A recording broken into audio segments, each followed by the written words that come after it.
ఇవాళ మనము swelling of legs in pregnancy గురించి మాట్లాడతాం. కాళ్ళ వాపులు రావడం డ్యూరింగ్ ప్రెగ్నెన్సీ అనేది ఒక నార్మల్ కంప్లైంట్.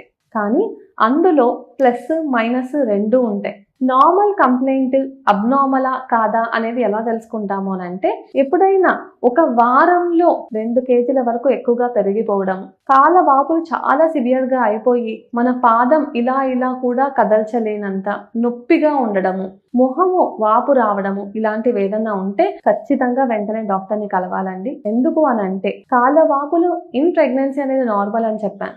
కొన్నిసార్లు బీపీ అంటే మనకు ముందు నుంచి బీపీ లేకపోయినా ప్రెగ్నెన్సీలో కూడా కొంతమందికి బీపీ వస్తుంది, ప్రీ ఎక్లాంప్సియా అంటాం. ఇలాంటి వల్ల కూడా కాళ్ళ వాపులు రావచ్చు. కార్డియాక్ ప్రాబ్లమ్స్ వల్ల కూడా కాళ్ళ వాపులు రావచ్చు. అండ్ డీవీటీ అంటాం. అందుకనే చెప్పాను, ఎప్పుడైనా కాళ్ళ ఇలా కదల్చలేకపోతున్నాము, కాళ్ళ పిక్కలో అని అంటే ఆ కండరాల దగ్గర నొప్పులు వస్తున్నాయి అన్నట్లు అనిపించినా కూడా ఖచ్చితంగా వెంటనే డాక్టర్ని కలవాలి. ఇవన్నీ కూడా రూల్ అవుట్ చేసుకోవడం కోసం డాక్టర్ని కలిసి, అవి ఏది లేవు అని అనుకుంటే మాత్రం కాళ్ళ వాపులు డ్యూరింగ్ ప్రెగ్నెన్సీ అనేది నార్మల్ అని. సో ఎలా తగ్గాలి అనేది అని అంటే, ముఖ్యంగా మనం కూర్చున్నప్పుడు కానీ పడుకున్నప్పుడు కానీ కాళ్ళని ఎలివేట్ చేయడం వల్ల తగ్గే అవకాశాలు ఉంటాయి. మామూలుగా కూర్చున్నప్పుడు కూడా ముందు స్టూల్ పెట్టుకొని కొంచెం ఎలివేటెడ్ పొజిషన్ లో కాళ్ళని పెట్టుకుంటే ఆ కాళ్ళ వాపులు తగ్గే అవకాశాలు ఉంటాయి. రాత్రి పడుకొని ఉదయం లేచేసరికి కాళ్ళ వాపులు తగ్గుతాయి. కాళ్ళ కింద పిల్లోస్